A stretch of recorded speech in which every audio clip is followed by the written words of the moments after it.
ये स्टोरी है एक राज्य के राजा की, और उस राज के ऊपर जो है एक दुश्मनों ने, दूसरे राज्य ने हमला कर दिया था कि आप तो बहुत स्वार्थी हो गए हो, भगवान ने आपकी जीत निश्चित की है और जीतने के बाद आप भगवान को पूछ भी नहीं रहे हो। अगर आप स्टूडेंट हो तो ये स्टोरी आपके लिए है। ये स्टोरी है एक राज्य के राजा की, और उस राज के ऊपर जो है एक दुश्मनों ने, दूसरे राज्य ने हमला कर दिया था। वो राज ऐसा था जिसके पास बहुत सी सेनाएं थी, और जिस राज्य पे हमला किया था वो राज्य पे बहुत छोटा था। उसके पास इतने साधन नहीं थे और इतनी सुविधा नहीं थी कि वो अपने दुश्मनों से लड़ पाए। तो यही बात से परेशान थे, और यही बात से परेशान होने के बाद उन्होंने अपने सेनापति को बुलाया और सेनापति से बात की कि देखिए हमारा सेनापति क्या करता है। तो सेनापति ने बोला कि महाराज, ये इनके पास बहुत सी सुविधाएं हैं और हमारे पास इतनी सुविधाएं नहीं है, तो हम ये जंग नहीं जीत पाएंगे और हम हार जाएंगे, हमें गुलाम बनना पड़ेगा। ये बात सुनकर महाराज जी बहुत परेशान थे। रात गुजारने के बाद रात भर ये सोचते रहे कि अब क्या करना पड़ेगा। तो उन्हें याद आया कि हमारे राज्य में एक बहुत ही बुजुर्ग, बहुत ही ज्ञानी संत जी रहते हैं। तो उनके पास गए, संत जी को पूरी कहानी बताई। तो संत जी ने कहा कि सबसे पहले तो जिस सेनापति ने आपको ये सलाह दी है, पहले आप उसको अपने कारागार में बंद करिए।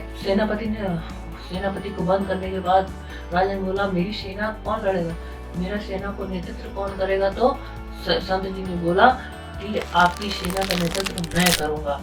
इसके बाद वो राजा ने तो सेनापति को बंद कर दिया, लेकिन राजा को कुछ समझ में नहीं आ रहा था कि ये संत जी क्या करने वाले हैं। तो फिर संत जी आए सेना के पास, सेना से मिले और सेना को समझाया, लेकिन वो समझने को तैयार नहीं थी। तो संत जी ने बोला, ठीक है, आप नहीं समझते, कोई बात नहीं। हमारा जो प्राचीन मंदिर है इस राज्य में, उस मंदिर के पास आप चलिए। अब ये इसका फैसला वो मंदिर ही करेगा। फिर वो संत जी और सब सेना उस मंदिर के सामने आ गई। मंदिर के सामने आने के बाद संत जी ने बोला, आप लोग यहीं रुकिए, मैं जाके भगवान से बात करके आता हूँ। तो सेना बोलने लगी, वो तो उधर तो मूर्ति है, वो क्या बात करेगी। तो संत जी ने बोला, मेरे को इतने साल हो गए हैं, मैं बहुत ही देव शक्ति से बात करता हूँ, तो मैं बात करके आता हूँ। तो गए अंदर जाके आए। तो क्या बात है।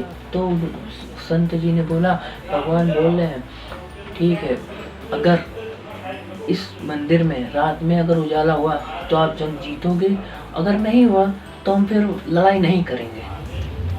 और ये बात सुनकर पूरी सेना राजी हो गई और वो रात का इंतजार करने लगी। रात हुई और रात होने के बाद देखा तो मंदिर से उजाला निकल रहा और सब सेना खुश हो गई और जोश में आ गई कि अब तो ऊपर वाले ने हमारी जीत तय ही कर दी है। और ये जीत तय होने के बाद वो हंसी खुशी चल गया और पूरे दिमाग से उन्होंने तो ये सोच ही लिया था कि अब तो हम जीत ही जाएंगे। और सोचने के बाद वो पूरी जंग जीत गए। जंग से लौटने के बाद जब वो आ रहे थे तो रास्ते में वही मंदिर पड़ा था। मंदिर होने के बाद सेना ने बोला, संत जी, अब तो हम जंग जीत गए हैं और ये जंग जीतने के बाद हमें मंदिर में दर्शन करना चाहिए, आप जाइए मंदिर में दर्शन करके आइए। तो संत जी ने बोला कि उसकी कोई ज़रूरत नहीं है। तो सेना ने बोला, संत जी आप तो बहुत स्वार्थी हो गए हो, भगवान ने आपकी जीत निश्चित की है और जीतने के बाद आप भगवान को पूछ भी नहीं रहे हो। तो फिर संत जी ने बोला, चलो अच्छा ठीक है, हम चले जाते हैं। संत जी जाके आए, फिर सब वो सेनाएं चली गए। उसके बाद महाराज जी और संत जी की बात हुई आपस में। तो महाराज जी ने बोला, संत जी आपको कैसे मालूम चला कि हम जंग जीतेंगे। तो संत जी ने बोला, मैं जब सुबह गया था तो ही वो दिया जला के आया था। फर्क इतना था कि आपको दिन के उजाले में उसकी रोशनी नहीं दिख रही थी और अंधेरे में कुछ रोशनी थी नहीं, इसलिए वो दिए की रोशनी बाहर आ रही थी, बस यही था। तो मोरल ऑफ द स्टोरी ये है कि अगर आपको लगता है, आप पहले मन में ही दिमाग में ही कर लो, माइंड में ही उठा लो कि मुझे ये एग्ज़ाम पास होगा और मेरा एग्ज़ाम अच्छा होने वाला है, तो ही वो एग्ज़ाम अच्छा होगा। अन्यथा आप चाहे जितनी तैयारी करके जाइए, अगर आपके अंदर कॉन्फिडेंस नहीं होगा तो आप वो एग्ज़ाम अच्छा नहीं दे पाएँगे।